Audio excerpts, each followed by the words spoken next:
Listen while the makers of Rexall drug products and 10,000 independent Rexall family druggists bring you Dick Powell as Richard Diamond, private detective.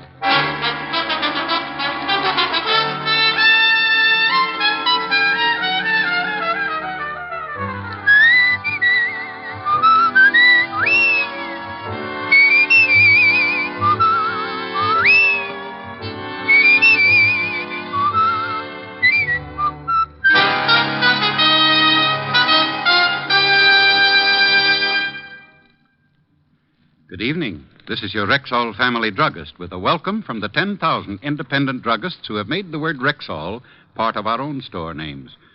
We've done that because we recommend and sell the 2,000 or more drug products made by the Rexall Drug Company. Like Rexall Mineral Oil, for example. This is the mineral oil specially refined for extra heavy body. What's more, Rexall Mineral Oil is tasteless, odorless, colorless, non-irritating, and non-habit-forming. Quality like that is what we family druggists are talking about when we tell you you can depend on any drug product that bears the name Rexall. Now, your Rexall family druggist brings you a transcribed half hour with Richard Diamond, private detective, starring Dick Powell.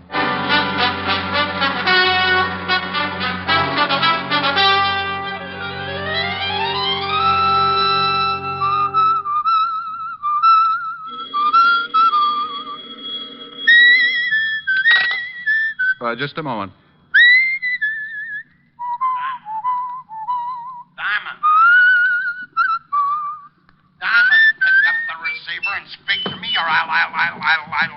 Walt, is that your blood pressure I hear bubbling, or are you calling from Niagara Falls? What's the big idea keeping me waiting like that? Well, the big idea is that it's a beautiful day and I'm happy. When I'm happy, I whistle. And when I'm happy and whistling, I don't like to be interrupted. I'll remember that the next time you're unhappy and you ask a favor from me. You can whistle then, too. Oh, the great, big, important police lieutenant wants a favor from poor little old Richard Diamond. I want you to go to a funeral. Yours? No, it's mine. Say, I'll live to dance the Charleston on your grave, wise guy. No, they're burying Bigfoot Grafton this afternoon. How do you know? How do I know? How do I know what? That it's Bigfoot Grafton they're tucking in. The way it read in my paper, the Harbor Patrol fished out a guy presumed to be Bigfoot Grafton, boy racketeer. We're satisfied with the identification. Huh? Fingerprints? Fingerprints. Look, the body was in the Hudson River for nearly a week. Oh.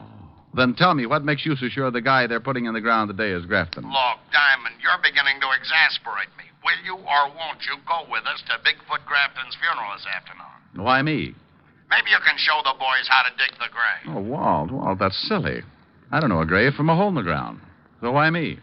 Because you once told me about a little business matter you had with some of Grafton's gang out west. And because some of those same hoods may attend the funeral. And because if any of them do, you'll recognize them. And I can point them out to you. Say, you are a detective. Otis and I'll pick you up in about an hour. Goodbye, Diamond. Goodbye, Bright Eyes. Come on, Billy. How many times have I got to tell you this is the only thing left to do? It's all wrong, Marge. I tell you, there's no need to call in a private eye. Well, hello, girls. Who are you? The name's on the door. You're Diamond? You see something you don't like? Yeah, you. Oh, you'll never be lovely, be engaged, or get to use ponds with an attitude like that. It's a waste of time, Marge, a waste of time. Lay off it, Billy. I know what's right. We came a long way to see you, Diamond. All the way from West Frampton we came. We're ducklings. Well, first impressions are so deceiving. I almost thought you were girls. Now, look, there's a psychiatrist just down the hall who... Get this, Billy. The guy thinks we're nuts. Well, maybe you are a couple of ducks, and I'm the one who's crazy. Not ducks, ducklings. Oh, well, then if you have that kind of a problem, go to the Audubon Society. You never heard of the Long Island Ducklings? All we done was win the pennant last year. Pennant? Oh, baseball? Now it's coming. We're a girls' softball team. We got our own park out in West Frampton. I play third base. Who's on first? Me. Come on, let's get out of here, Marge. We'll stay. We gotta find Lottie, and he's gotta help us. Lottie? Lottie Wyrachek, our second baseman. She's been missing almost a week now. We can't win without our second baseman. Oh, yes. I can see where it must leave quite a gap between first base and shortstop. We ain't gonna win the pennant again unless we get Lottie back, Diamond. We gotta have her. You're elected. Elected? I'm not even sure I accept the nomination. See? Let's go, Marge. You don't want the job, Diamond? Well, I've never looked for a missing second baseman before. I wouldn't know where to begin. A fine detective. Here, you begin by looking at her snapshot. Oh, no, girls. Really, I'm terribly busy right now. I've got to go to a funeral and help the police department with it. Look at her picture. But I tell you,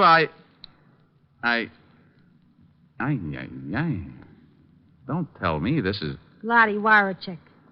You mean a girl who looks like this wastes her nights playing second base? Yeah. Wastes, he says. Diamond, stop drooling. You take the job? Well, I'm tempted. Yes, I'm very tempted. Now let's get some answers first. Ask Billy. She's her roommate. All right. Now think back, Billy, to a day or so before she disappeared. She seemed worried about anything, nervous, upset. No. Why, she even hit 2 home runs the very last night she played. She did, huh? Well, I wonder if... Oh, no, that isn't possible. The Dodgers do a lot of things, but they wouldn't kidnap people. You say she's been with the team 2 years? Yeah. Diamond, what sort of questions are these? Please, Lefty. It's my turn at bat. Now, Billy, what did she do before she became a second baseman? Who knows? You'll find her for us? For you? Oh, no. For me. They gave me a pass for the game that night with the Amagansett Amazons, informed me how to get out to West Frampton the quickest way as the E train flies, then exploded themselves out, leaving me with a snapshot of a second baseman who looked like Jane Russell, only more so. I wasn't able to dream too long because soon the door opened and I looked up to find the most beautiful gabardine suit I'd ever seen walking toward my desk on the frame of the ugliest hoodlum I'd ever seen. Hey, you Diamond? To some people. To others, I'm Mr. Diamond. Diamond. Mr. Diamond. The late Mr. Diamond. Yeah, that's the one I like the best. All right, parrot puss. Who's been eating your crackers? All right, comic. I'm just a boy with a message. Well, spill it. You had visitors, huh? Yeah? Yeah. A couple of overgrown tomatoes. A couple of tomatoes that look more like they belong to the Russian infantry than to the human race. Well, you're not very much to look at yourself, Ugly. Get on with the message. The message is lay off. Don't go looking for no missing girl. You don't wake up with no bullet holes where your eyes ought to be. Huh? That's the message. The whole message. No signature? You don't need no signature, friend. Goodbye, Mr. Diamond.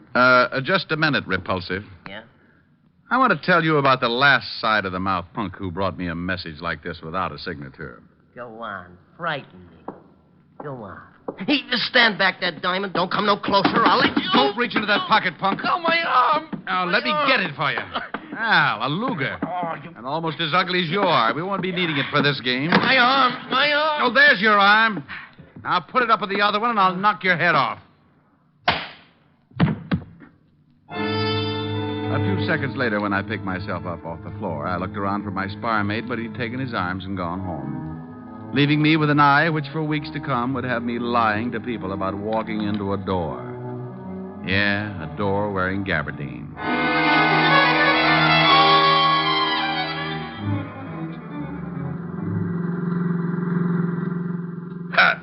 How'd you get that shiner, Diamond? I walked into a door, Walt, a door with a fist at the end of it. Where is this cemetery? South Carolina? We'll be there soon.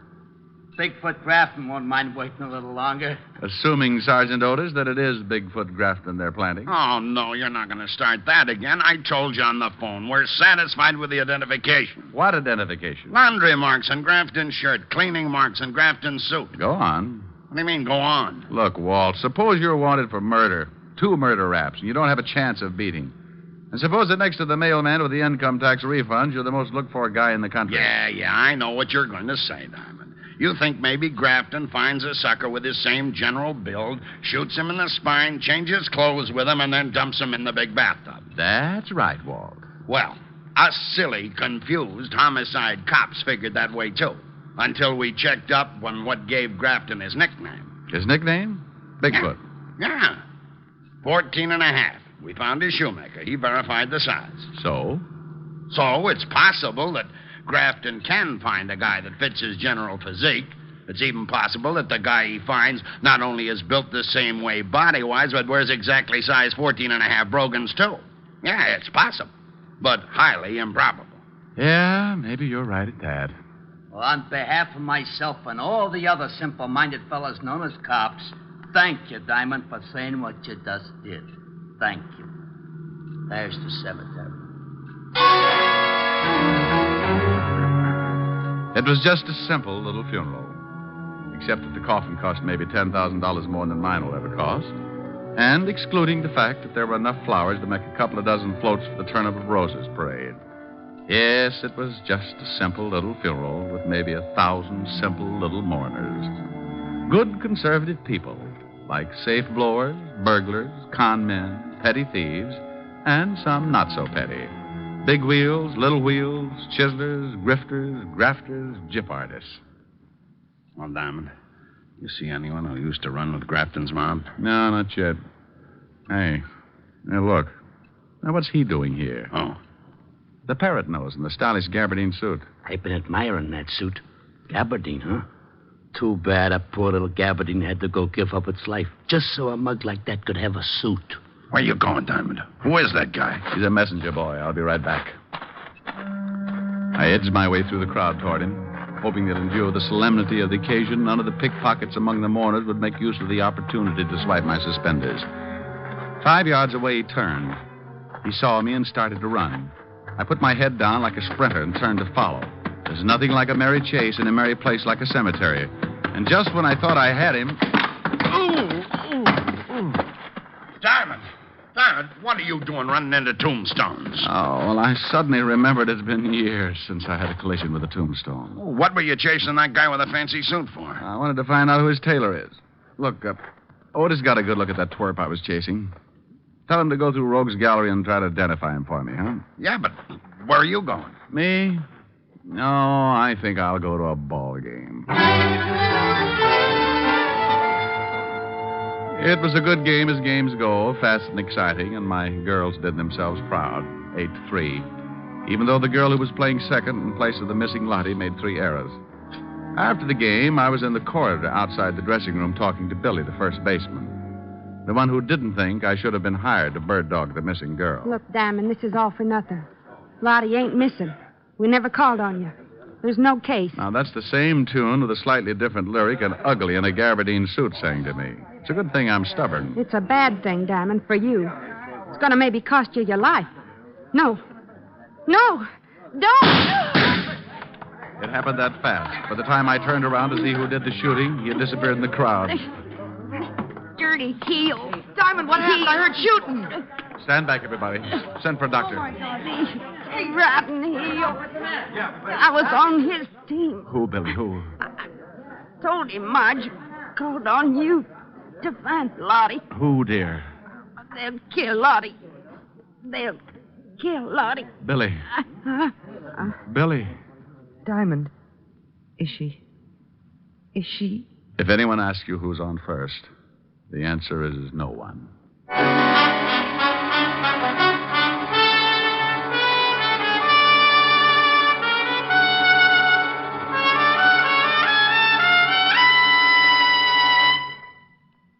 Before we continue with the adventures of Richard Diamond, private detective, here's your Rexall family druggist.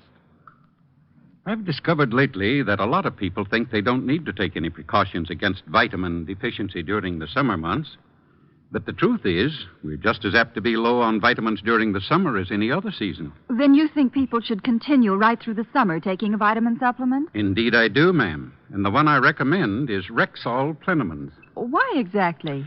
Well, just 2 Plenamon capsules a day give you more than your minimum daily requirement of every vitamin for which such requirements have been established, plus valuable liver concentrate and iron, plus other beneficial factors of the vitamin B complex. Say, with all that, they must be expensive. On the contrary, Plenamins cost you only pennies per day.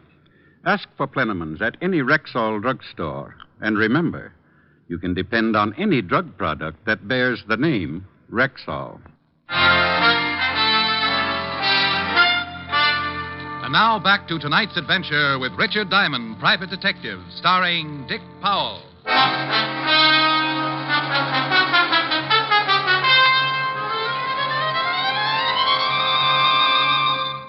Diamond, this department isn't in operation so that you can find girls. I don't care how she looks in her baseball uniform. Oh, but this is business, Walt. I tell you, she's been kidnapped. Another girl on the team was just murdered. Another murder? Where? West Frampton. West who? Frampton, out on Long Island. City limits? No. That's the quickest case I ever marked closed. What do you want to waste my time with imported homicides for? Don't I have enough to do right here? Oh, but Walt, Don't butt me. They've been knocking each other off like flies this week. We're so jammed up, I got 3 stiffs that don't even have a place to lie down. 4, if you include Otis. Oh, just for that, wise guy, I ain't talking. Oh, if I could only be sure of that. I mean, I ain't talking about the guy you played tag with in the cemetery. I found him in the picture book, all right, Diamond. It took me 2 hours. And just for making cracks at me, I ain't telling you his name. Whose name? Joe Gabardine's, that's whose. And I ain't telling you what else I found out about him in the picture book either. Why not? Because you think you're smarter than the whole police department put together. That's why not. Oh. And so if I go spill to you that this Joe Gabardine used to work as a gunsel for the late Bigfoot Grafton, you're going to right away say Bigfoot Grafton ain't dead after all, and that I'm a dope. Walt, you hear that? The guy that threatened me if I went looking for Lottie Warachek, this Joe Gabardine, is one of Grafton's boys. Say, who told you? Was one of Grafton's boys. Grafton's dead. No, but maybe not. Maybe all these shenanigans are part of Grafton's plot to put some sucker in his coffin and stay undercover. Sure. Maybe Lottie Warachek knew in some way or other that the guy they fished out of the river and buried today wasn't Grafton. Look, Walt, you got to... Diamond, Helmut. That name you said, the one that sounds like something spelled backwards. Warachek? That's funny. What's funny? That's the same name as this dame's in the file missing person sent over. Only this one's name is Lottie Warachek. So's this one, you dope. You mean there's 2 dames with a name like that? Yeah, just like there are 2 heads on a sergeant named Otis Loveloon. Now, listen here. Who reported her missing? Just for being a fresh guy, I ain't going to tell you. You ain't going to tell him what? That it says here on the file card that this doctor reported her missing. Who said anything about a doctor? Huh? You sick, Otis? You need a doctor? I ain't sick. Besides, he ain't that kind of doctor. He's a dentist. Who's a dentist? This Dr. Alman. Dr. Percy Alman. 223 Park Avenue. So? What do you mean, so? What about him? What do you mean? What about him? Well, you brought him into the conversation. Dr. Percy Alman. You said 223 Park Avenue. What made you mention him if you don't have anything to say about him? He's the guy who reported this Lottie Whatchamacek missing, you dope.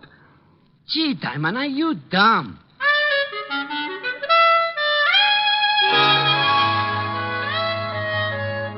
Dr. Percy Alman's home for decrepit teeth at 223 Park Avenue was a fancy schmancy establishment where bad little molars and bicuspids went in for punishment. I could tell even before I met Alman that he was the kind of drill artist who assured the customers there'd be no pain. No pain at all, and there usually wasn't. Until the customers got their bills. The office was a ground floor professional suite that opened directly on the street, and when I pushed open the door and went in, this kind of nice middle-aged guy greeted me with, Yes? I'm looking for Dr. Alman. I'm Dr. Alman, but it's after my office hours, young man, unless it's an emergency. Well, it's about Lottie. Lottie Warachek. Lottie? You're from the police. You found her. Well, not yet, no. And I'm not from the police. Not... Who are you? My name is Diamond. I'm a private investigator. Oh. You gave me quite a turn for a moment. Well, I'm sorry. Doctor, I'd like you to tell me a few things. What sort of things? Lottie Warachek. What's she to you? Oh, presently just a friend. Formerly the best dental assistant I ever had. An extremely nice girl. Yes, I saw her snapshot. A dental assistant, huh? Yeah, lovely girl. I hated to lose her. But this baseball thing had been burning in her for a long time. Look, Diamond, just how much do you know about all this? Well, I know that Lottie's missing. Maybe in trouble. Well, I do need help. And perhaps I'd better tell you everything. I'm game. But I think I should warn you. The information I'm going to give you is dangerous. It may mean your life. Well, I'm still game. Maybe not as much as a few seconds ago, but... Very well. A year or so ago, I had a patient, a man who called himself Dunn, George Dunn. And then you found out that Dunn wasn't Dunn at all. That he had very big feet and he was a racketeer named Grafton. Yes. You're very clever, Diamond. It was the dental chart he wanted. He threatened me. I felt that if I ever gave it to him, he'd feel the necessity for for killing me. So I gave the chart to Lottie to keep me here. It happened so fast, I barely had time to leap behind a chair. 1 second, the doctor and I were talking. The next, everything was bedlam and confusion, and blood, and death, and anger. My anger. The doctor had caught one smack between the eyes, and I got mad, shooting mad. I charged out of that office maybe 10 seconds behind the killer, just in time to see him get into a car and melt away into the traffic. He headed east, then south, and east again, then stopped at a crummy-looking building and went in. And that's when smart, shrewd, clever Private Detective Diamond climbed a drain pipe, tore his pants, looked inside a second-floor window, saw a girl tied to a chair, and, like Lochinvar, broke in to rescue the fair second baseman in distress. Lottie? Look out! Oh, this was getting monotonous. The billy caught me on the back of the neck, and while it didn't knock me out, it didn't make me feel like dancing either. The first thing I was aware of when I oriented myself to my new condition was the biggest pair of feet I'd ever seen. And the next thing I saw was the gabardine suit containing in its bright, clean folds the filthiest little murder artist I'd ever seen. So I made like a possum and pretended I was asleep. Say, Grafton, I told you the shamus followed me. I want him. He's all yours, Joe, I promise, but later. Why later? Why wait? Because I gotta get that dental chart, that's why. Now that you've rubbed off the dentist and that goofy Billy the ball player, that chart's the only thing in the world that can prove Bigfoot Grafton's still alive. So why does that have to hold up Diamond's execution? Because maybe he knows where the dental chart's hid. I'm giving up on the dame here. She'd have told us long ago if she knew. If Diamond knows, he'll talk. Even if he don't know, he'll talk. And scream, too. Later, Joe. Now put that pig sticker back in your pocket. I don't hear you, Grafton. This Diamond made me unhappy, and I don't like to wait. I said put that knife away, Joe. I still don't hear you. All right, Joe. I knew this was the only chance I'd get. They were too busy showing each other their fangs to give me their undivided attention. And so the possum stopped playing possum and made a stab at playing tiger. The act started with a well-aimed kick to what the fight reporters call the midsection. And the gabardine suit folded limply and sagged to the floor like it didn't even have a man inside it. And that's when Grafton pulled the gun, and that's when I made a grab for his knees. And you guessed it, there was a shot. And then there was a punch that made a mess out of a jawbone. And I'm happy to report that this time it wasn't mine. Oh, you're wonderful. What's your name? Well, honey, my name's Diamond. Diamond? Yes, dear, and believe me, a diamond is a girl's best friend.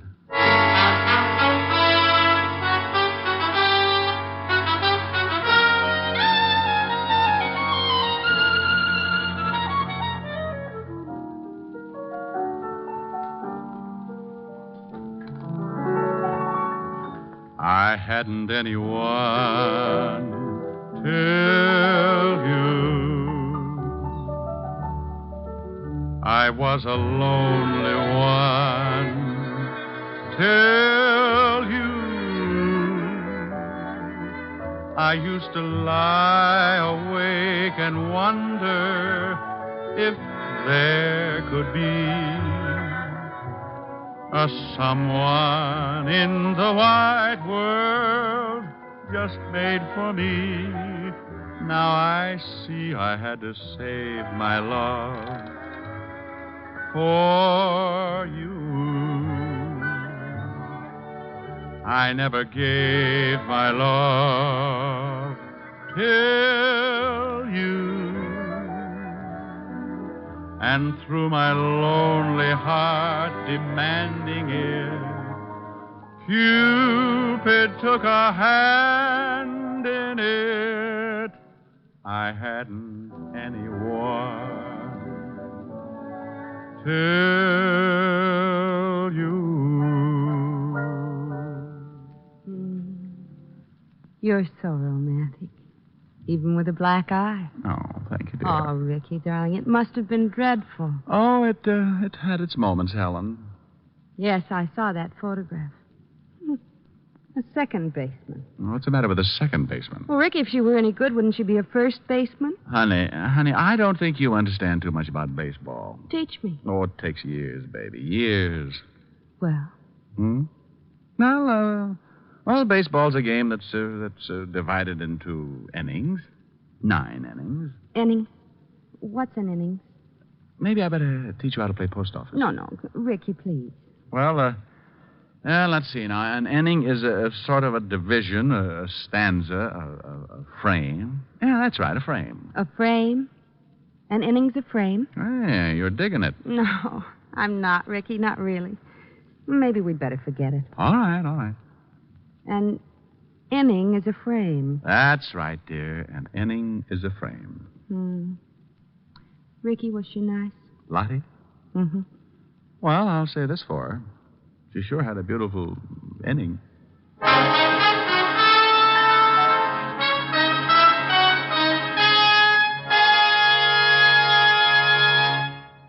Again, here's your Rexall family druggist. Don't wait until you're already suffering from acid stomach and then wish you had Bismarex on hand. Buy a bottle tomorrow. This famous Rexall antacid often neutralizes excess acidity within 1 minute.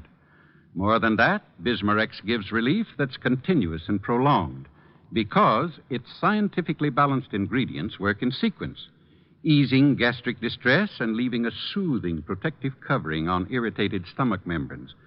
Ask your Rexall druggist for Bismarex. He'll tell you you can depend on any drug product that bears the name Rexall.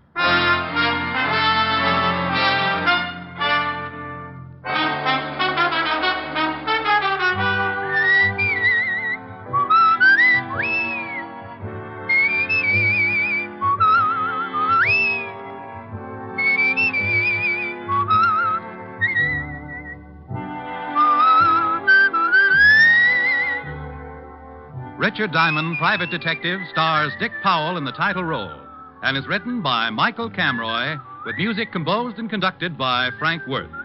Featured in tonight's cast were Ted DeCorsia, Wilms Herbert, John Daner, Bill Conrad, Virginia Gregg, Gloria Blondell, and Sidney Miller. Richard Diamond, Private Detective, was transcribed in Hollywood by Jaime Del Valle.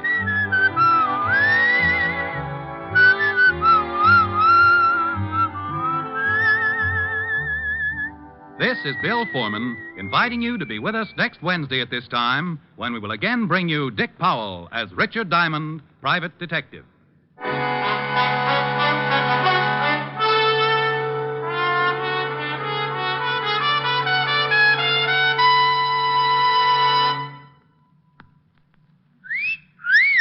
Hiya, beautiful. Get lost, Bristlepuss. You need a shave. But I have shaved. What else do you want me to do? Silly boy, she wants you to go Stag. Go Stag? But why? Because Stag is Rexall's exclusive line of men's good grooming aids, like Stag Brushless Shave Cream. No fuss, no massage, just smooth it on, and presto, you get a clean, close shave. Your face stays smooth and whiskerless all day long. I'll do it. I'll go Stag. That's it. Join the Stag line now at Rexall drugstores everywhere. Yes, to make girls care. Go Stag.